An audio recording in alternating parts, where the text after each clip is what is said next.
Nah, apakah kalau misalnya kita tahu formulanya, kita bisa tahu mana saham yang seharusnya itu masuk dan yang kedepak gitu?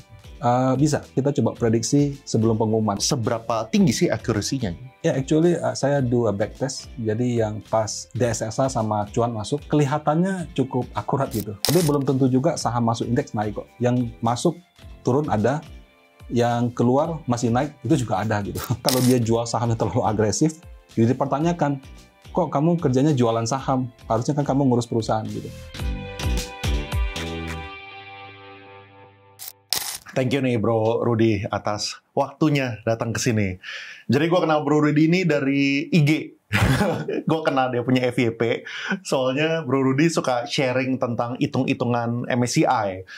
Gue kan sebagai investor tentunya kita pengen front run kan. Soalnya kalau misalnya udah ada announcement-nya MSCI, pasti kita udah telat, soalnya harganya udah gap up gitu. Itu kan terjadi kemarin di PTRO misalnya, teman-teman bisa cek ya yang terakhir. Begitu ada announcement, langsung gap up gitu. Makanya gue tuh selalu pengen tahu gitu, hitung-hitungan MSCI kayak gimana sih gitu. Ya kita udah tahu lah ya kan, orang udah ada sering berbagi secara konsep free float market cap dan faktor-faktor lainnya market cap-nya juga misalnya. Tapi kan nggak sesimpel itu gitu, butuh, gue lihat perhitungannya juga agak kompleks dan ada faktor-faktor lainnya. Makanya gue undang sini supaya edukasi ke teman-teman kita lah, ini ke teman-teman retail, supaya retail sekali-kali bisa ngalahin Bandar sama MM nih. Supaya kita bisa lebih cuan dari mereka dan kita jangan sampai kalah lah intinya. Oke lah, kita nggak usah menangin mereka, tapi intinya supaya kita jangan kalah dan kita bisa cuan juga. Tapi boleh sedikit sharing konteks gak? Lu ini sekarang kerja di mana? Kenapa bisa mendalamkan mengenai perhitungan MSCI kayak gini? Oke, thank you sekali lagi Bro Leon sudah mengundang saya ke sini. Suatu kehormatan bisa datang ke podcast paling top di pasar modal. Nah, kalau sedikit background, saya itu dulu memulai karir sebagai analis di suatu perusahaan namanya Infovesta. Kerjanya itu riset reksadana, riset obligasi, riset saham. Jadi basically jual jasa lah, jasa data, analisa, pengolahannya. Waktu itu nasabahnya nasabah corporate, dana pensiun, asuransi, yayasan, manajer investasi gitu. Tahun berapa tuh kira-kira? Itu saya magang ya dari 2005 sampai 2012. Ketahuan umur ya maksudnya. Daripada nanya umur, nanyanya kerjanya kapan? Lebih sopan. Nah, terus dari situ saya resign, and then saya coba cari opportunity, kemudian dapat kesempatan bergabung di Panin Asset Management. Nah, kalau di Panin Asset Management ini, basically role saya ada dua.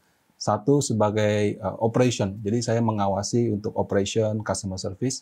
Satunya lagi sebagai pemasaran. Cuma kalau pemasaran dibagi dua nih. Jadi ada rekan saya, direktur utama, dia mengawasi pemasaran untuk penjualan ke institusi. Jadi ke dana pensiun, yayasan, asuransi. Kalau saya direct sales, jadi langsung jualan. Karena di antara sekian manajer investasi yang ada, kebetulan cuma tempat kerja saat ini yaitu Panin yang punya direct sales gitu. Biasanya kerjasama dengan selling agent atau di fintech, Bareksa, Bibit dan segala macam gitu kan. Nah kalau di Panin kebetulan dia ada sales force-nya.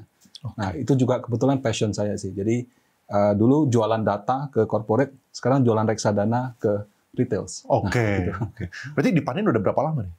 Kalau dari 2012 berarti 13 tahun. Oh, berarti setelah dari pekerjaan yang pertama itu langsung ke Panin? Sempat pengangguran 1-2 bulan. 1-2 bulan. Habis itu lanjut ke sini. Ya, betul. Oh, dari 2012 sampai 2025 di Panin. Berarti ya, 13 tahun lah kira-kira. Ya. Kalau misalnya orang-orang sekarang yang seumuran gue atau mungkin lebih muda gitu, yang Gen Z bilangnya, udah kerja berapa lama? Oh, gue udah kerja 2 tahun. Kalau misalnya dia, gue baru kerja 13 tahun di Panin. Zaman sudah berubah. Kalau di tempat kerja, saya termasuk yang muda karena yang dari tahun 97, 95 juga masih ada. Oh gitu ya? Iya. 95, 97, 30 tahun hampir. Iya, betul. Sampai pensiun di situ. Itu banyak, maksudnya ada lah yang seperti itu. Iya. Emang sekarang zaman udah berubah ya. Berarti kalau misalnya direct sales, maksudnya ini kayak reksadana gitu kan ya? Berarti kayak RDPU, RDPT, RB saham, yang Panin kelola, habis itu dijual direct sales gitu ya? Oke. Kenapa nggak jual lewat apart aja kayak biasa gitu? Ada. Jadi jualan lewat apartnya itu under direktur utama yang institusional. Kalau saya langsung ke klien. Oke. Nah, sebelum kita ini ya kayak sharing dari segi mungkin secara konsep perhitungan cara masuk MSCI kayak gimana. Boleh share dulu nggak sih dari segi benefit buat owner dulu deh. Soalnya kita kan sebagai retail ya, kalau misalnya kita beli dan kita percaya sama story-nya sebuah emiten atau owner yang mau mendorong sahamnya itu ke MSCI, menurut gue penting banget buat kita tuh juga memahami emang untungnya buat owner tuh apa gitu. Oke. Jadi owner itu kan macam-macam ya. Konglo kan banyak ya. Ada konglo sekarang sedang naik daun nih. Pak Prayogo, Salim, Sinarmas, yang terbaru Pak Happy Hapsoro dan sebagainya. Nah, juga di luar itu kan juga banyak konglo-konglo gitu ya. Nah, ada konglo yang kalau saya perhatikan, basically they don't care harga saham di marketnya berapa. Jadi biarkan mekanisme market gitu. Ada juga konglo yang kalau kita lihat ya secara kasat mata ya, wah kayaknya senang banget nih harganya tinggi gitu kan. Nah, kalau secara akuntansi perusahaan, ketika perusahaan sudah IPO, harga saham secondary marketnya itu sudah tidak menjadi free flow lagi bagi banknya, bagi perusahaan. Misalnya saya IPO di harga 1.000, terus sekarang harga market 3.000. Saya dapat untung nggak? Nggak dapat. Kenapa? Karena saya baru dapat kalau saya jual. Kalau saya nggak jual, ya udah mau harganya ke 3.000 kayak ke 300 kayak, ya paling saya ditanya orang aja kan, ini kenapa perusahaan harganya 300 gitu? Ada masalah apa gitu? Jadi dari perusahaan seperti itu. Nah, perusahaan baru dapat untung kalau dia mau melakukan right issue atau private placement. Contoh kayak yang Pani. Pani kan dia mau right issue. Dia punya book value, kalau saya nggak salah saya hitung-hitung sekitar 1.200. Dia punya prospektus, dia punya rencana untuk menambah saham baru dengan right issue itu di harga 13.800. Nah, ibaratnya modal kamu 1.200 nih. Kamu bisa jual tambahan saham ke market dengan harga 13.800. Nah, kalau dia lakukan itu, baru ada gunanya. Kenapa? Karena dia bisa IPO round 2, kemudian dapat dana jauh lebih besar. Nah, itu yang dilakukan oleh Pani di aksi bisnis korporasi yang terbaru. Ada juga mungkin si ownernya mungkin mau lepas sahamnya secondary. Jadi dia kalau dia right issue kan uangnya masuk ke company, bukan kocek pribadi. Tapi kalau dia mau masuk kocek pribadi, nah dia itu harus lepas di market. Cuma kalau lepas di market kan kadang-kadang harus wajib bikin dokumen keterbukaan informasi atas nama pemilik, dia jual saham. Alasannya kenapa? Harganya berapa? Lembarnya berapa? Nah, karena kalau dia jual sahamnya terlalu agresif, jadi dipertanyakan, kok kamu kerjanya jualan saham? Harusnya kan kamu ngurus perusahaan gitu. Tapi kalau kamu jualnya sedikit untuk menambah free float, nah mungkin orang senang gitu. Nah, jadi bagi pemilik, dia baru dapat untung kalau dia IPO kedua atau right issue atau private placement, atau dia mungkin lepas sebagian sahamnya ke publik. Nah, tapi kalau enggak, seperti kayak kita lihat pemegang saham BCA, kan dari zaman dulu sampai sekarang sahamnya segitu-segitu aja. Jadi mau harga sahamnya keberapapun, itu tidak menambah income atau membuat perusahaan rugi. Cuma mungkin secara persepsi dia bagus, gitu aja. Oke. Ya gue sedikit ulangin ya tadi ya maksudnya Bro Rudy itu apa. Jadi kalau misalnya RI yang tadi kan, kayak Pani tadi contohnya, dia book value-nya berapa, tapi gara-gara harga sahamnya itu naik, dia jadinya bisa jual di harga yang lebih premium dibandingkan book value-nya, kayak gitu kan. Jadi kan bisa dibilang untuk dilusi sekian persen, uang yang didapatkan itu bisa lebih banyak. Berarti kalau misalnya harganya itu lebih naik. Jadi kepentingan dari owner itu bisa supaya perusahaannya itu bisa fundraise lebih banyak gitu kan secara nominal uang. Atau kalau misalnya secara shareholder dia jual. Tapi jualnya tadi harus sebagian. Soalnya kalau misalnya kelihatan masuk ke berita dia jualan, kita pada kabur semua juga. Tapi kayak gimana? Apakah targetnya itu ya? Misalnya kalau misalnya owner itu jualan, kira-kira kayak batasan yang wajar untuk mereka jualan ke waktu di-include ke MSCI gitu berarti. Di hari H-nya kan ada banyak inflow. Jadi mereka jualan saat itu gitu maksudnya. Kadang-kadang ada owner yang beli pakai nama dia langsung. Kadang-kadang kita lihat juga kan pemiliknya ada banyak PT nih. Nah, kita nggak tahu nih apakah PT ini afiliasi ownernya atau bukan. Jadi yang owner yang listednya jual, tapi mungkin PT-PT yang bahwa yang kalau dia jual tidak tercatat sebagai owner. Dan mungkin kepemilikannya di bawah 5%, sehingga nggak ada keterbukaan. Maksudnya tidak wajib ada keterbukaan informasi. Cuma yang ini memang kurang tahu gitu ya. Secara aturan sih, yang namanya pemegang saham itu wajib declare kepemilikan saham, baik secara langsung maupun tidak langsung. Jadi kalau misalnya dia punya saham atas nama PT, PT-nya itu dia harus declare gitu. Nah, prakteknya seperti apa ya kembali ke masing-masing orang gitu.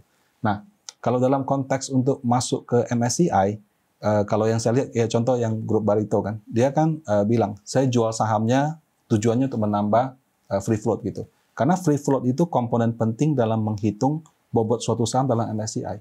Makin banyak free float-nya, bobotnya akan makin besar. Nah, seperti itu. Oke. Kalau misalnya benefit yang buat dari segi perusahaan ya, apakah ada kaitannya juga dari segi bond market? Misalnya mereka ngambil utang. Biasanya kan kalau misal perusahaan-perusahaan yang biasa, itu kan kalau misal mau ngambil utang harus ke bank gitu kan, atau harus isu. Atau yang lebih gede, mereka mungkin bisa isu obligasi. Nah kalau misalnya perusahaan ini bisa masuk ke MSCI, apakah ada kaitannya dengan itu? Jadi mereka tuh bisa merilis mengisu sebuah bond dengan bunga yang lebih kecil gitu. Nah, kalau dalam penentuan kupon obligasi atau bunga obligasi di Indonesia itu dasarnya rating. Jadi ada satu website namanya PHEI, Penilai Harga Efek Indonesia. Dia sudah punya formulanya tuh. Berdasarkan transaksi hari ini, obligasi negara yang umurnya 3 tahun, misalnya dia punya imbal hasil wajar 6,5%. And then kalau kamu ratingnya AAA, berarti kamu boleh misalnya aja 7%, 3 tahun. Kalau kamu double A, 7,5. Kalau kamu single A, 8 misalnya. Kalau kamu triple B, jadi boleh 9. Nah, itu mereka publikasikan setiap hari, dan itu menjadi kayak semacam acuan kalau perusahaan mau terbitin obligasi. Nah, ketika saya perusahaan, saya mau terbitin obligasi, saya lihat nih rating saya apa? Oh, single A. Umur obligasinya berapa tahun? 3 tahun. Berdasarkan harga hari ini yang wajar adalah 8%. Kalau saya jual di bawah 8%, mungkin nggak laku ya. Atau underwriter-nya masih jago gitu. Nah, apakah saya masuk MSCI atau tidak berpengaruh ke situ? Rasanya tidak, karena dia yang paling penting itu di ratingnya. Nah, rating itu tentu kalau contoh kayak misalnya Pani gitu kan. Dia kan harga bukunya 1.200-an. And then dia right issue di harga let's say 13.800. Saya baca di prospektusnya. Nah, itu kan berarti dia jual saham baru. Saya hitung-hitung tuh. Kalau misalnya dia right issue, kalau nggak salah angkanya sekitar 12 juta lembar atau 12 miliar lembar di harga 13.800, dia dapat dana 17T. Selisih antara 13.800 dengan 1.200 itu setara 16T. Jadi equity-nya akan nambah 16 triliun. Jadi ibaratnya modalnya dulu berapa, akan tambah segitu banyak gitu. Nah, jadi kalau misalnya kamu punya equity besar, otomatis kan debt ratio-nya turun. Debt ratio-nya turun, nah di rating mungkin dapat skornya lebih bagus. Misalnya yang tadinya harusnya A jadi A+. Nah, jadi tapi indirect. Nah, tapi kalau kasusnya yang Pani saya kemarin baca, saya terus terang saya tuh senang sama aksi korporasi gitu. Pas saya baca, betul dia right issue dengan harga katakan 13.800 itu untungnya banyak. Tapi dia pakai untuk beli anak perusahaannya dengan harga premium. Nah, pada saat dia beli dengan harga premium, itu dia dihitung-hitung loss-nya 12 sampai 13T. Jadi dihitung secara akuntansi dan lain-lain, kalau cuma selisih harga dia untung 16T, tapi begitu dikurangi sama kerugian beli anak perusahaan, netnya cuma nambah 900 miliar. Nah, jadi itu efek ke dia punya laporan keuangan seperti itu. Jadi case by case ya. Jadi nggak cuma sekedar, oh dia isu harga tinggi pasti cuan. Dia pasti cuan, tapi dia beli anak perusahaannya sendiri dan rugi dari situ. Nah, itu dihitung nettingnya berapa. Nah, kira-kira seperti itu. Ya. Berarti kalau misalnya MSCI itu tidak mempertimbangkan, apakah ada batasan gitu? Oh, harus minimal A gitu misalnya, baru bisa masuk MSCI. Ada kayak gitu? Nggak ada ya? Tidak ada. Oh, menarik ya. So, apa pendapat lu tentang kayak perusahaan-perusahaan yang lagi berbondong-bondong? Kayaknya saham-saham Konglo lagi pada tenar semua nih. Teman-teman yang senyum sekarang, IHSG soalnya kan luar biasa sekarang. Kan lagi ATH lah IHSG. Tapi yang LQ45-nya ini pada tersingkirkan gitu. Pada minus yang saham-saham banking ini lagi pada sedih semua nih holdernya. Digantikan oleh perusahaan-perusahaan Konglo, saham-saham Konglo gitu. Apa pendapat? Oke. Ini saya tidak mengatakan saham Konglo itu digoreng ya, tapi pada prinsipnya ketika saham harganya naik dan kalau misalnya transaksi cuma saya sama bro yang saya beli dengan harga lebih tinggi, terus nanti ada beli lagi dari saya dengan harga lebih tinggi, kita saling beli, harganya memang tinggi. Tapi apakah we make money? Enggak. we make money ketika harga saham yang sudah tinggi ini dibeli oleh pihak luar. Kalau nggak kan kita cuma tukaran posisi aja begitu. Nah, jadi kalau misalnya harga sahamnya tinggi, PE-nya 200 kali, 300 kali, bahkan ada yang berapa 500 sampai 1000 kali, itu baru akan ibaratnya menjadi keuntungan kalau dibeli oleh pihak ketiga. Nah, MSCI ya, itu ada banyak. Ada MSCI All World, seluruh dunia. Ada MSCI Emerging Market, ada MSCI yang lain-lain lagi. Nah, MSCI Emerging Market itu di akhir 2024 itu diperkirakan dana kelolaannya sekitar 6.200 triliun. Alone ya, MSCI Emerging Market gitu. Nah, Indonesia ada di Emerging Market, Indonesia juga ada di All World gitu. Nah, 6.200 triliun kalau kita kebagian 1%, 62T. 62T dibagi lagi ke sahamnya mungkin cuma sekitar 18-20 saham. Nah, itulah kalau misalnya kita masuk berpotensi dibeli oleh indeks fund ini. Nah, itu bisa menjadi exit bagi saham-saham yang sudah naik tinggi. Karena kalau MSCI itu mereka pendekatannya fundamentalnya ada, tapi lebih banyak ke quant, lebih ke matematika, lebih ke bobot dan lain-lain.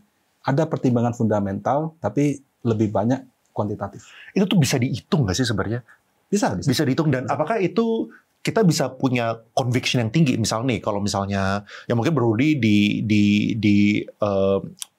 apakah bisa ngitung dengan presisi yang tinggi gitu? Misalnya kalau misalnya terakhir kan misalnya cuan PTRO kan. Nah, apakah kalau misalnya kita tahu formulanya, kita bisa tahu mana saham yang seharusnya itu masuk dan yang kedepak gitu? Bisa. Jadi yang terakhir masuk kan DSSA sama cuan. Oh, DSSA ya. Kalau Petro yang kecil. Ya, betul. Jadi kalau syarat untuk menghitungnya itu juga dipublikasikan oleh MSCI.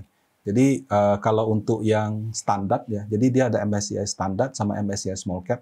Yang standar itu dia ada dalam dolar ya. Kalau dirupiahkan ya, kira-kira market caps-nya 50T minimal. Kemudian kalau free float market caps-nya 25T. Plus satu lagi ATVR, namanya Annualized Trading Value Ratio. Itu kalau nggak salah minimal 15%. Nah, kalau tiga-tiganya centang, ibaratnya dia lolos seleksi tahap 1. Nah, tapi lolos seleksi tahap 1 bukan berarti pasti masuk gitu. Itu ada lagi yang seleksi lanjutannya. Karena MSCI itu kayak hanya indeks yang jadi investment universe. Belum tentu reksadananya akan beli sama persis. Ada yang beli sama persis, ada yang beli juga dengan adjustment. Nah, itu yang penting sih. Jadi, tapi yang penting kita tahu dulu minimalnya berapa. Nah, kemudian saham yang memenuhi tersebut di ranking lagi. Nah, kalau setelah di ranking, baru kita bisa kira-kira mana yang masuk dan mana yang keluar. Oke. Ini next rebalancing itu kapan ya? Tanggal November, tanggal berapa ya? Terakhir saya cek, itu dia pengumumannya 5 November. Dan kalau tidak salah efektifnya 27 November. Jadi setelah diumumkan, itu kayak dikasih hari nih. MI bisa manajer investasi bisa tentukan mau beli berapa banyak, belinya nanti lewat reguler atau mau belinya lewat pasar nego, cari-cari lawan dulu segala macam. Nah, itu dikasih waktu sampai dengan 27. Tapi pengumumannya 5. Nah, seperti yang Bro Leon katakan, pas pengumuman mungkin sudah kemana-mana gitu kan. Kalau mau kita coba prediksi sebelum pengumuman, tapi belum tentu juga saham masuk indeks naik kok. Yang masuk turun ada, yang keluar masih naik itu juga ada gitu. Iya. Nah, salah satu ETF yang terbesar, yang emerging market, itu ETF-nya BlackRock, itu iShares gitu. Nah, itu satu fund saja, dia punya AUM 20 billion something US dollar. 20 billion berarti berapa? 300-an triliun gitu. Nah, kalau misalnya dia naruh di Indonesia 1%, 3T. Nah, 3T kalau dibagi 20 saham, 3T bagi 20, berarti satu saham 150M gitu kan. Nah, ya itu kan sudah satu angka yang signifikan. Nah, kalau yang seperti dia masih ada puluhan gitu. Nah, kira-kira seperti itu. Iya. Nah, itu coba kalau misalnya kita lihat secara historis, kalau misalnya ya tergantung dari intensi konglonya lah ya. Misalnya kalau misalnya bisa berhasil masuk MSCI, naik turun ya kadang-kadang tergantung mereka juga kan. Kalau misalnya mereka nggak sell off-nya itu terlalu masif dan mereka jaga harganya segala macam ya mungkin masih bisa naik. Tapi kalau misalnya mereka jualnya gede banget ya berarti kan ada potensi turun. Kira-kira seperti itu kan ya? Sorry, bisa diulang? Ya, jadi kalau misalnya setelah masuk ke MSCI, naik atau turunnya itu berarti kan gara-gara tergantung dari pemilik emitennya ini, minimal yang pegang barangnya banyak lah. Yang pegang barang ini tuh mau jualan langsung, digebrak kayak gitu, atau dia jualnya dikit-dikit, kayak gitu, itu bakal mengakibatkan naik atau turunnya setelah inclusion kan? Nah, cara kerja reksadana indeks itu unik. Jadi reksadana indeks, kalau di luar negeri ya, itu dia punya yang namanya tracking error. Di Indonesia juga ada. Tracking error itu maksudnya selisih antara reksadana indeks atau ETF indeks dengan benchmarknya. Kalau misalnya benchmarknya 10, saya 10, nilainya A. Kalau benchmarknya 10, saya angkanya minus 8, berarti kan jelek, B. Benchmarknya 10, saya 18 nih. Wah, beat di indeks. Tetap nilainya E. Kenapa? Karena indeks fund itu tugasnya menyamai, bukan mengalahkan. Nah, supaya bisa sama dengan indeks, jadi pada umumnya mereka itu akan beli, nggak semua ya, tapi umumnya sekaligus satu hari sebelumnya.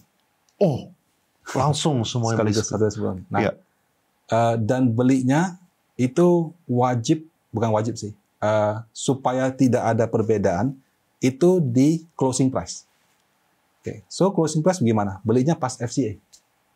Nah, jadi kalau misalnya contoh kalau di Indonesia, jadi tempat saya ada satu reksadana indeks, size-nya sekitar 1,2 triliun.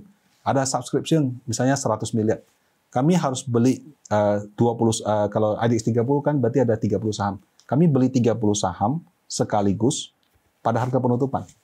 Nah, jadi kalau reksadana indeks itu mereka jual beli sahamnya di FCA pas penutupan. Di tengah-tengah beli nggak? Enggak. Kenapa? Karena misalnya contoh BRI, harga open 3.800, high 38, low 36, closing 37.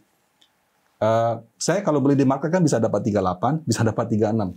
Itu akan bikin tracking error. Jadi saya harus beli di 37. Caranya gimana? Belinya pas FCA. Jadi transaksi reksadana indeks itu mostly happens di FCA. Gitu. Nah, kalau misalkan reksadana Indonesia ada 100 miliar mau beli, ya dapat lah gitu.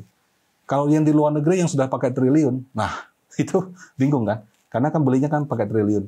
Jadi kalau sudah triliun seperti itu, mereka tetap punya dua opsi, beli di market tapi kan bikin harganya naik, atau mereka di pasar nego. Jadi saya mau beli sekian ratus miliar saham ini, harga ini oke nggak? Oke, ya udah nanti kita crossing di situ. Nah jadi kalau misalnya dia lakukan seperti itu, dampak ke harganya tidak naik tinggi atau jatuh dalam. Nah, jadi memang beda-beda. Tapi mostly ya, kalau market kita deep ya, kalau bahasa orang akan lakukan di FCA. Iya, iya. Ya, tapi ini kan berlaku dua arah kan. Berarti kalau misalnya, ya intinya kalau misalnya dia masuk MSCI, pasti ada inflow. Cuman teknisnya tadi caranya kayak gimana gitu kan, dan tergantung juga ownernya jualan atau enggak. Ya kan? Sorry, kalau ownernya jualan, kalau dia keluar nih ya, misalnya ownernya bilang, aduh, janganlah kalau kamu jual jatuh gitu kan. Kalau dia mau beli di pasar nego kan selamat nggak jatuh gitu. Tapi kalau misalnya tidak ada yang mau beli, ya dia terpaksa jual di pasar reguler. Nah itu yang mungkin bikin harganya jatuh. Ya, jadi tergantung. Jadi belum tentu masuk harganya langsung naik tinggi karena bisa saja langsung nego aja. Gitu. Langsung nego aja. Ya tergantung dari teknisnya kalau kayak gitu ya. Tapi di sisi lain juga sebenarnya untuk kenapa yang perhitungan MSCI ini penting? Soalnya bukannya cuman mana saham yang berpotensi masuk MSCI, tapi juga mana saham yang berpotensi terdepak dari MSCI.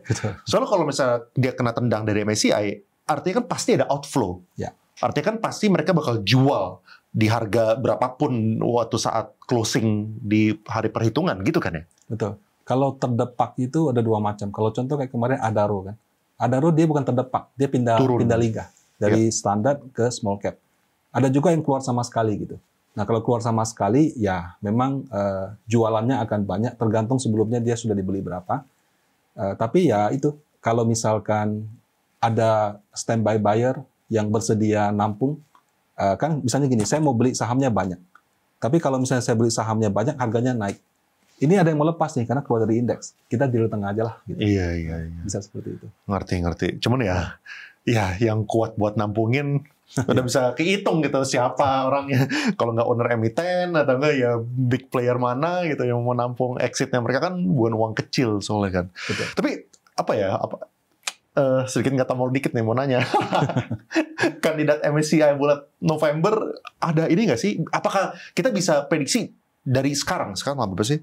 Sekarang tanggal 13. 13 ya. Nah, apakah kita bisa prediksi dari sekarang mana saham yang akan masuk ke MSCI di bulan November nanti? Oke. Saya boleh izin ambil laptop? Oke, Oh, ya. silakan. Baik, jadi khusus nih karena saya diundang ke acara Bro Leon, jadi saya coba run simulasi dengan data up to 10 Oktober. Ya. Jadi kalau berdasarkan data 10 Oktober nih ya, saham-saham yang supposed to be sudah masuk ke MSCI standar, tapi belum masuk gitu ya. Nah itu ada brand. Brand kan kemarin juga sudah masuk tapi dikeluarkan kan. Iya. Nah, ini masih masuk lagi nih gitu. Nah kemudian ada surprisingly ya CDIA. CDIA masuk. Kemudian PANI juga masuk. Dan satu lagi BRMS. Nah jadi itu 4 saham yang secara angka dia sudah memenuhi kriteria-kriteria yang tadi saya sebut, dan kalau di ranking kelihatannya juga dia akan masuk. Tapi brand dulu sudah masuk, tapi kan dikeluarkan, gitu. Berarti kan ada penilaian yang subjektifnya. Nah, kalau yang di perbatasan ada MTech sama Coin. Nah, itu artinya dia antara small atau large. Itu dengan data per tanggal 10 Oktober.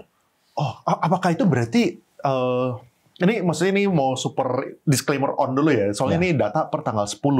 Ya. Dan tadi kan MSCI rebalance tadi tanggal berapa? Dia pengumumannya tanggal 5 November. Pengumuman tanggal 5 November. Pakai data akhir Oktober. Oh, pengumuman tanggal 5 November itu pakai datanya tanggal 31 Oktober. Supposed to be. Ya. Supposed to be. Ya. Berarti semua angka-angka, semua tadi saham-saham yang dibahas masih bisa berubah berarti ya? Bisa.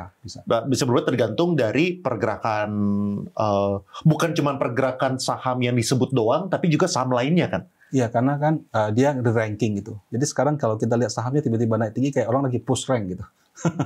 Jadi dia gimana push supaya dia dapat di ranking lebih tinggi, supaya peluang, nggak tahu ya, cuma dugaan, mungkin supaya peluang untuk masuk lebih besar, atau siapa tahu bobotnya dapat tambahan lebih banyak. Seperti itu. Iya. Oh, lagi pada berbondong-bondong mau masuk ke indeks, berarti kayak gitu, kayak MSCI gitu ya. Ya, cuman ya tadi ya ini belum tentu dan masih bisa berubah berarti ya. Berarti kalau misalnya itu yang paling tepat itu tuh di run-nya dihitungnya tanggal 31 Oktober sebenarnya ya. Ya, memang sebaiknya di running di tanggal 31 Oktober karena pengumumannya 5 kan. Ya normal lah kan, orang tutup data dulu, dikumpulkan, difilter segala macam. Ya. Nah, baru dihitung, diumumkan tanggal 5. Baru dikasih waktu nih, kalau nggak salah sekitar 2-3 minggu, supaya fund manager mereka bisa putuskan mau beli apa tidak, bobotnya berapa, cara belinya berapa, beli sama siapa gitu. Seperti itu. Kalau itu nanti kita ketemuan lagi tanggal 1 ya. Bro Rudi minta waktu ketemuan tanggal 1. Soalnya kalau misalnya nunggu tanggal 5 pasti udah gap up duluan gitu. Ya saham-saham yang favorit teman-teman lah kayak gitu. Ya. Tapi boleh share nggak sih kayak pakai studi kasus ya? Misalnya kayak yang terakhir, misalnya DSSA atau Petro gitu misalnya. Kayak boleh di-share nggak sih kayak dari owner mereka actually jual berapa banyak, berapa duit gitu misalnya waktu di hari listingnya. Ini again supaya kita sebagai retail kita memahami kepentingannya owner gitu kan, mereka benefitnya dapatnya dari apa gitu. Oke. Nah mungkin saya boleh share satu. Ya. Oke. Ini buat studi kasus apa nih? Ya, jadi ini saya ambil data dari KSEI, kemudian saya lempar ke AI. Kemudian dari AI ini saya coba untuk keluarkan data gitu. Cuan ini kan masuk ke ke MSCI di Agustus ya kalau nggak salah. Nah, jadi kalau di MSCI itu di KSEI itu dia pecah nih. Jadi ada kepemilikan saham oleh asing sama oleh lokal. Nah, kemudian setiap asing dan lokal dibagi lagi, individual, corporate, pension fund, investment banking, insurance, mutual fund, securities, foundations gitu, sama others. Nah, dia kan masuknya di Agustus. Kalau kita perhatikan, misalnya di pensiun fund itu di bulan September, dia punya 186 juta lembar. Ini lembar ya, bukan miliar, bukan apa. Kalau mau tahu harganya, nominalnya dikalikan harga aja. Nah, itu di bulan Agustus, jadi 479 juta. Kemudian naik lagi ke 572 juta. Jadi kalau dari sini ke sini, itu ada kenaikan sekitar 300 juta lembar. Harga cuan berapa sekarang? Cuan itu harganya Kita Cuan. cuan. Cuan 2.750. Wih, Nah, berarti kalau lagi kali terbang banget. kalau kali 300 juta berarti 2750 kalau kali 300 juta 825 M. Jadi pensiun fund di luar negeri itu dengan asumsi 2750 mereka accumulate 800 miliar di saham cuan. Yang atas tuh yang asingnya. Ini asing semua. Kalau yang bawah yang lokal. Hmm. Nah, kemudian kalau ini investment bankingnya dia menurun. Kemudian kalau lainnya sih securitiesnya turun. Tapi kelihatan kalau pensiun fund membeli dalam jumlah besar. Nah, ada juga mutual fund. Mutual fund lebih banyak lagi. Dia punya 400 juta lembar di bulan Juli. Kemudian di bulan Agustus jadi 1 miliar lembar. Jadi dia beli 600 juta lembar. 600 juta lembar kalau kali 2.000 aja. Berarti kan 1,2 T. Ya. Tapi belum tentu ini translate to asing net sell atau net buy. Karena bisa saja dia beli dari sesama pelaku asing yang lain. Jadi kalau yang ini kan ini turun. Nah, jadi kadang-kadang asingnya sudah beli, kemudian dia jual antar sesama asing. Ya, tidak mesti mereka beli dari yang Indonesia. Nah, kalau dari yang Indonesia investment banking kita nol, ya. Nah, kayak mutual funds 76 ini turun ke 45, kemudian ini naik lagi. Jadi reksadana Indonesia juga mulai beli sebetulnya. Nah, kalau individu nih, nah ini individu kita bisa tahu nih kalau orang flexing benar sahamnya atau enggak. Per bulan September itu orang lokal individual yang punya saham cuan tuh paling itu seluruh Indonesia cuma 10.900.000 lembar. Kalau misalnya kita kali let's say 2.000 berarti 20 M doang. Jadi kalau misalnya dia kasih tahu, oh cuan saya ada 100 miliar per September cuma segitu. Nah, jadi ini untuk saham cuan. Oke, ada DSSA tapi saya skip. Kalau owner masuknya kemana dong? Kalau owner most likely itu di kalau cuan itu sebentar, cuan dia punya kepemilikan sebentar. Kalau cuan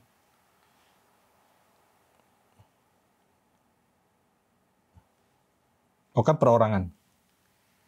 Iya. Ya, perorangan. Jadi ini saham yang di luar pengendali. Yang pengendali. Ya, jadi kalau dia masuk supposed to be di individual, tapi ini kelihatannya saham yang di luar pengendali karena dia punya 94 miliar lembar saham. Iya. Kan nggak tercermin di situ. Iya. Yang ini yang di luar. Ini kayak free float-nya lah. Iya. Nah, free float-nya yang punya berapa? Nah, kalau DSSA nih kita cek ya. Nah, DSSA ini juga menarik nih. Jadi kan kita kemarin sempat heboh kan, ada transaksi crossing DSSA 32 triliun kan. Saya sampai menduga nih, wah ini jangan-jangan saham treasury yang dia beli, dia jual gitu. Nah, pas saya cek yang lokal, ya. Lokal, individual, corporate, pension fund, investment banking, kemungkinan besar dia punya treasury fund itu di sini. Nggak banyak berkurang. Gitu. Nah, yang terjadi itu adalah sesama investor asing. Jadi dana pensiun dari 11 juta lembar jadi 23 juta lembar. Tapi kan sahamnya 100.000. Kalau misalnya 10 juta kali 100.000 itu sudah besar sekali. Nah, jadi yang jual itu actually corporate di luar negeri. Yang tadi dari 686 ke 358. Nah, ini dia distribute ke investment banking, ke mutual funds, ke securities company. Nah, kalau kayak MSCI ini. Ya, jadi pembelian oleh mutual funds ya atau reksadana di luar negeri itu tidak besar-besar amat gitu. Nah, yang borong paling banyak itu basically itu investment banking. Nah, apakah kita bisa estimate ya kayak berapa yang owner itu? Kan ada di luar sana ada yang bilang lah sekian triliun gitu. Bisa kebaca nggak sih kira-kira jumlahnya apakah signifikan atau enggak gitu? Atau mungkin range-nya? Maksudnya range apa? Range kayak berapa yang mereka cash out? Oh, kalau misalnya kita lihat di RTI, ya, lihat di RTI, 3 bulan terakhir ya, itu cuan ya, 3 bulan terakhir, kita lihat contoh ya, ini cuan ya, cuan kalau kita di RTI, kita di Analytics, kita scroll ke bawah, kita lihat 3 bulan, dia kan masuknya Agustus, sekarang kan Oktober. Nah, asing itu net buy 1,8 T. Apakah ini ownernya yang dapat atau siapa yang dapat? Tidak tahu. Yang jelas investor asing membeli 1,8 T. Nah, sebagaimana tadi kita lihat di sini, kan kelihatan ya, pembelian oleh investor asing itu oleh Di bawah investment bank, ini DSSI, maaf. Bawah. Bawah. Nah, jadi kelihatan di sini yang beli paling banyak itu ada pension fund, kemudian ada asuransi, kemudian ada mutual fund, tapi lonjakan terbesarnya itu dari Juli ke Agustus. Nah, seperti itu. Nah, kalau DSSA ini saya terus terang lihat agak unik gitu. Kalau kita lihat 3 bulan terakhir, actually net buy asing cuma 250 M. Gitu. Jadi nggak banyak gitu. Nah, jadi kalau misalnya ditanya dengan masuknya ke MSCI, apakah DSSA ini sudah dapat pembelian oleh investor asing? Kalau dari Indonesia-nya enggak. Ya, jadi yang terjadi itu adalah investor asing yang sudah punya jual ke sesama investor asing. Nah, kalau DSSA lebih gampang lihatnya. Kenapa? Karena kan dia beli saham treasury sangat banyak.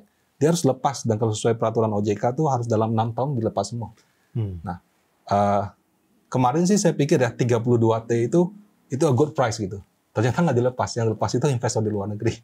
Jadi mungkin masih akan terjadi lagi karena bobotnya DSSA jauh lebih besar daripada cuan dalam MSCI. Seperti itu. Berarti kalau misalnya kayak gitu, ya bisa aja sebenarnya yang asing itu mereka punya juga kan? Ya nominate atau apa ya, we don't know gitu intinya kan ya? Ya, betul. Ya. Jadi yang jelas di luar negeri sudah ada yang punya, tinggal mereka jual beli sesama investor luar negeri. Ya. Maksudnya di luar negeri ada yang punya, secara definisi luar negerinya ini belum tentu beneficiary owner-nya ini luar negeri juga kan sebenarnya kan. Bisa aja orang Indonesia yang pakai vehicle luar negeri juga sebenarnya. Kalau itu no comment. saya stop dulu ya. Oke, terus kalau misalnya ini gimana? Tadi kan kita bahas tentang MSCI, tapi ada indeks-indeks lain, misalnya kayak BRMS. BRMS itu di bulan September masuk ke indeks namanya GDX sama GDXJ. Intinya ETF buat gold gitu ya. Ya, gold related. Iya, boleh share nggak sih kayak konsepnya kayak gimana, kayak perbedaannya dengan MSCI apa gitu? Ya, jadi MSCI itu penyedia indeks. Apakah cuma MSCI? Enggak. Actually di Indonesia Bursa Efek juga penyedia indeks. Jadi kalau kayak tempat saya punya reksadana indeks IDX 30, saya bayar fee ke bursa untuk bisa pakai licensing itu. Nah, kemudian ada juga yang dari pihak ketiga, contoh kayak Yayasan Sri Kahati. Yayasan Sri Kahati itu mereka fokus pada berkelanjutan seperti itu. Kemudian mereka bikin indeks sama bursa. Jadi namanya indeks Sri Kahati. Di situ ada saham-saham apa yang menurut scoring Sri Kahati masuk. Kalau kami pakai indeks itu, kami bayar juga. Cuma bedanya kalau IDX 30, kami bayar ke bursa. Kalau Sri Kahati, kami donasi ke yayasan. Nah, kemudian kalau di luar negeri juga ada FTSE. Ya. FTSE itu FTSE, biasanya yang pakai investor Eropa. Kalau MSCI, yang bisa pakai Amerika. Kalau China saya masih penasaran, saya belum ketemu. Tapi harusnya ada juga. Nah, kalau FundX itu mungkin di luar itu, dia seperti semacam Sri Kahati, tapi dia bikin khusus yang tentang emas. Nah, kebetulan saham BRMS sama Aman kalau nggak salah, itu masuk ke dalam indeks tersebut dan dapat inflow cukup lumayan sih. Iya.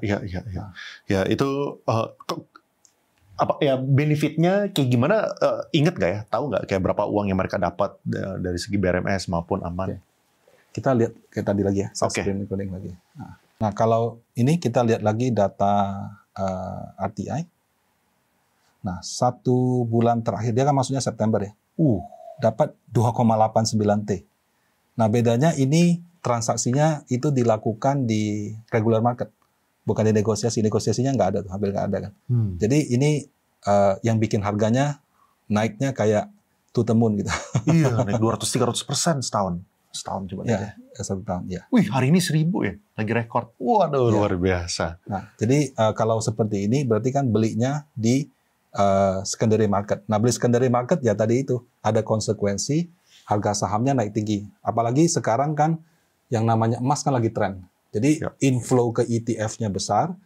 If ETF-nya dapat inflow, mereka beli saham-sahamnya juga makin besar. Iya, oke. Tadi kan udah sempat share kan kayak kriteria MSCI itu apa aja kan? Tadi udah sempat share lah kayak dari segi market cap, free float market cap, habis itu yang average daily transaction gitu dan phase 2-nya lah, yang lain-lain phase-nya. Boleh ini nggak sih kayak share apa ya cara ngitungnya gitu? Cara ngitungnya kayak gimana untuk pengennya sih semua kriterianya. apakah itu make sense ya? Kayak gimana ya? Boleh. Ini cara yang sederhana ya, Bro Leon. Kita pakai RTI gitu. Boleh tahu mau coba saham apa? Mungkin yang paling populer lah, salah satu yang brand gitu misalnya. Oke. Kita buka brand ya.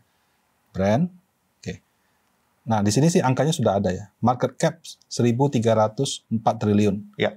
Nah, kalau untuk masuk MSCI, total market caps-nya itu minimal 50 T. Iya, jadi udah masuk. Ini udah masuk. Oke. Kemudian dia ada free float market caps. Ya, free float market caps itu kita lihat di profiles. Nah, ini berarti porsi saham masyarakatnya. Saham masyarakatnya ini kan 13%. Ya, kalau tadi 1.300, kalau dikalikan 13%, ya mungkin sudah 160-170 T kan. Nah, itu untuk masuk 25 triliun. Jadi sudah jauh melewati masuk juga. Kalau misalnya itu udah pasti, high probability masuk dong. Iya, ini kalau saya boleh izin, ini kalau dari sisi transaksi ya, transaksi dia tuh ada yang namanya ATVR gitu. Nah, ATVR-nya kita ke analytics misalnya. Nah, kalau kita lihat 1 tahun, nah dia punya turnover 74 triliun. Nah, kalau ini minimal 15%, 74 T. Kalau kita bagi tadi sama dia punya Dia punya free float sekitar 170, itu juga di atas 15%. Nah, jadi itu 3 kriteria sudah memenuhi. Nah, itu kita harus run ini untuk semua saham yang ada di bursa. Untuk semua saham. Ya, tadi ya soalnya gara-gara dia mainnya ranking. Ya, benar. Dia main ranking. Ya. Kalau misalnya itu tuh dari your team tuh ada ngitungin semuanya ya, kayak semua saham itu dihitungin, jadi di rankingin satu persatu ya. Ya, kalau saya tadi kebetulan saya jelaskan, saya ini di operation sama di sales gitu. Jadi kalau pengelolanya, saya yakin mereka punya tim yang running sendiri. Ya. Nah, kalau ini biasanya saya di waktu luang saya suka iseng-iseng gitu. Ini sebenarnya sih, gue yakin teman-teman itu pada mau sih. Lu harus buka workshop sih kayak gini. Buat ngajarin kira-kira buat ngitungin kayak gitu berapa? Kayak setengah hari gitu bisa? Ya, kalau Excel-nya oke, mungkin setengah hari lah. Setengah hari bisa ya. Tapi emang ada yang mau ikutan? Kalau misalnya gue sih pasti mau ya. Gue mau nanti gue nodongin si Hengki. Heng, mau nggak Heng? Soalnya kayak orang-orang kayak misalnya kayak Hengki gitu. Dia kan trader kan. Dia trader dan dia kan pengen kombinasi dengan fundamental gitu kan. Ya, kalau misalnya, ya gue sih lumayan yakin dia tertarik sih. Pasti sih. Nanti tapi bikinnya ini tanggal 1 November. Jadi setelah tanggal 31. Jadi bikin tanggal 1 November. Jadi kita bisa front run duluan gitu.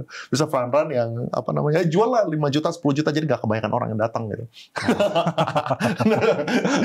Ya kalau misalnya nggak laku nggak apa-apa, 20 orang di sini. Ya kantor gue ada 5 orang di sini.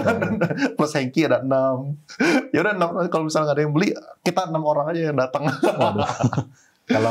Kalau Bro Leon sama Om Hengki mau datang sih free lah. Enggak lah. Kita sih bayar lah. Kita appreciate your time, pengen ngajarin. Tapi soalnya dari gue sih gue pengen tahu itunya. Soalnya gue yakin kalau misalnya kita bisa dua sisi kan, dari segi opportunity untuk masuk dan juga kita harus exit dari saham-saham yang kena depak gitu. Nah, buat kita kan itu kan penting sekali gitu buat ya kita tahu lah bisa aja si ownernya itu talangin, dia bisa pasang badan segala macam atau pakai pasang.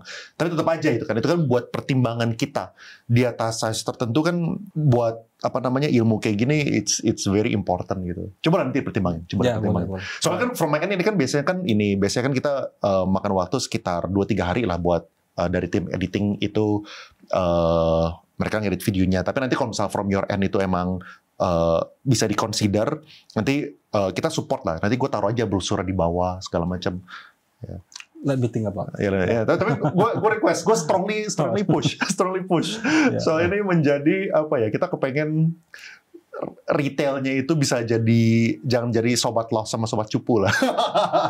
Kita harus jadi sobat cuan kata. Nanti jadi seolah-olah kita tahu dashboardnya para konglo nih. Kalau dia mau push rank, jadi kita ada tahu nih sekarang rank mana yang bisa ke atas dan sebaliknya gitu ya. Nah, itu kan basically kalau misalnya yang tadi kan, kalau misalnya lo kan kayak gitu, dan tadi kan berarti kan ada 2 phase yang tadi ya.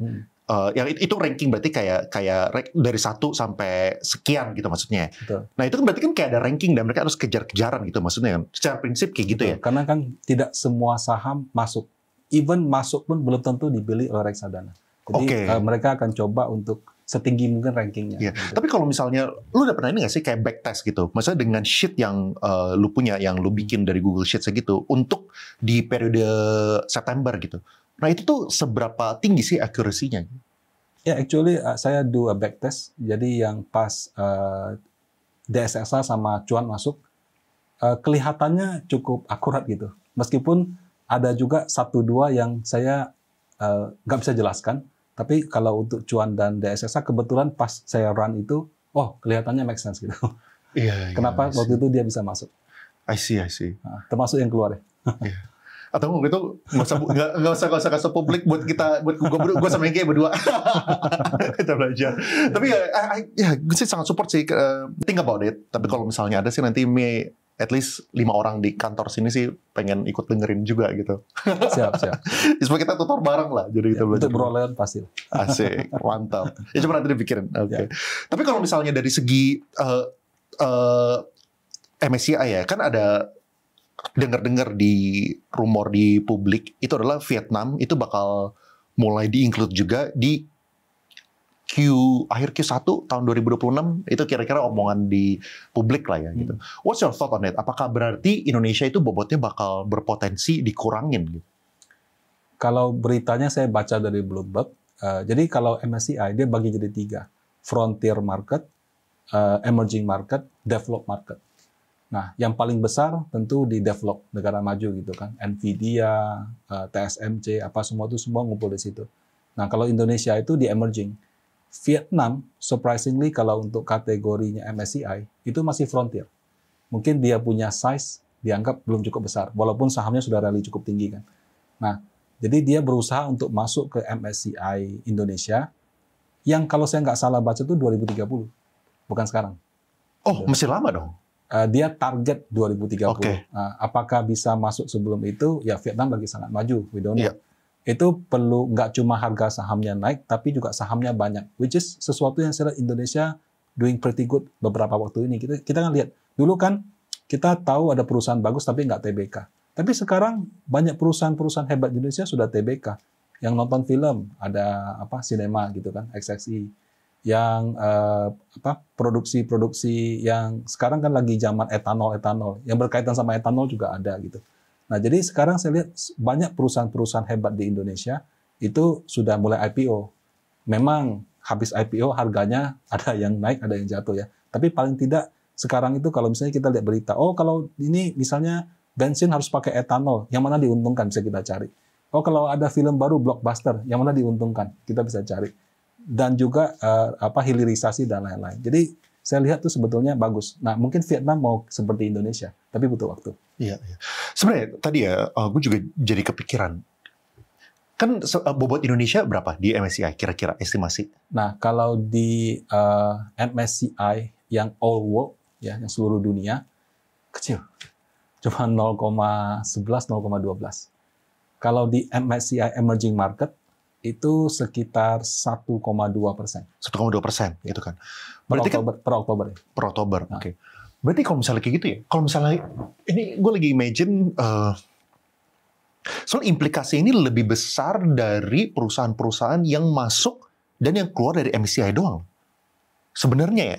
Tapi kan kayak ini kan, soalnya kan ini kan semua perusahaan itu lagi berusaha untuk berantem untuk 1,2% ini kan. Ya. Berarti kan otomatis kalau misalnya kayak DSSA masuk, implikasinya apa gitu ke saham yang sisanya? Ada 2 kemungkinan. Satu, dia ambil jatahnya negara lain. Atau yang kedua, dia ambil jatah yang negaranya sendiri. Nah, boleh kasih contoh nggak yang di Indonesia? Pernah coba ini, studi kasusnya kayak gimana gitu? Misalnya apakah dia ngambil banking gitu misalnya? Itu juga yang saya waktu lakukan running ulang ini, kelihatannya ketemu kenapa saham bank salah satu dijual. Ya, satu hal, asing lagi kurang nyaman sama Indonesia, jadi weightingnya dikurangin. Satu lagi saya lihat juga karena masuknya kayak DSSA yang cukup besar juga size-nya, akhirnya beberapa saham banking bobotnya dikurangin. Nah itu mungkin yang menyebabkan net sell asing yang cukup besar di situ. Itu menarik. Itu ada ini nggak sih pernah masih ingat nggak angkanya gitu? Kayak kira-kira kan pasti BBCA ada weight-nya sekian gitu kan. Misalnya berapa dari 1,2%, BBCA harusnya yang paling gede kan. Misalnya berapa lah dia, nggak tahu berapa, 0, berapa. Ya, ini roughly aja. Roughly. Jadi di akhir Desember itu kalau saya tidak salah itu sekitar 0,46%. Jadi hampir sepertiga hampir setengah daripada Indonesia itu di BCA. Oke. Nah, setelah DSSA masuk, setelah cuan masuk, kemudian dihitung ulang di Oktober ini, tanggal 9 atau 10, itu cuma tinggal 0,26 atau 27. Jadi dari 0,46 ke 0,26. Ya, cuma 0, ya. Tapi dari 46 ke 26, itu turunnya hampir setengah. Jadi, Benar. Jadi itu mungkin ya. Signifikan mungkin itu. Salah satu yang bikin kenapa jualnya kok kayak nggak habis-habis gitu, Bang BCA. Nah, saya kan luar biasa, padahal performance perusahaannya bagus. Iya. Nah, terus kalau misalnya DSSA dapat berapa, dari 1,2% itu kira-kira dia berapa persen? Kalau saya tidak salah, per 10 Oktober, dari satu indeks fund yang saya ambil contohnya ya, kalau nggak 0,06%, 0,07%. Jadi kebagian juga yang lain-lain. Oh, berarti dari BCA tadi dari 0,4 sekian, sisa 0,2 sekian, ditarik tuh ke DSSA dan juga ke yang lain-lain gitu kan. Betul. Berarti kan kalau misalnya dari BCA itu dari 0,4 sekian turun jadi 0,2 sekian, ya hampir 0,1-nya diambil sama DSSA sendiri berarti kan. 0,06. Ya, betul, hampir Iya. ya itulah mungkin 30-40% itu lari ke DSSA. Iya. Nah. Ya, menarik. Gue, nanti setelah podcast ini selesai, gue bakal convince lo kenapa penting buat kita diajarkan mengenai ini. Soalnya ini relevansinya bukan cuman saham Konglo yang masuk MSCI juga, tapi orang-orang yang pegang saham banking dan saham-saham di LQ45 yang blue chip lainnya, ini ada implikasinya. Soalnya saham-saham yang bobotnya itu sekarang gede di MSCI, kalau misalnya saham-saham tadi tuh kayak misalnya kayak brand, Pani, Koin, segala macam mereka pada masuk, artinya apa nih buat saham yang lain? Kan ada artinya semua. Sebenarnya teman-teman nebak sendiri lah, nggak usah gue yang jelasin gitu sebenarnya. Oke. Nggak usah mikirin yang lain. Buat gue 6 jam. Sip. Gue appreciate your time for this sih. Paling itu aja. Ini pertama kalinya sih kita deep dive tentang MSCI. Dapatnya dari FYP IG. Ternyata dari FYP IG jadi pembicaraan yang sangat-sangat seru. Tapi I really appreciate your time dan hopefully kita ada sesi yang lebih detailnya lah. Thank you so much for your time ya. Appreciate it.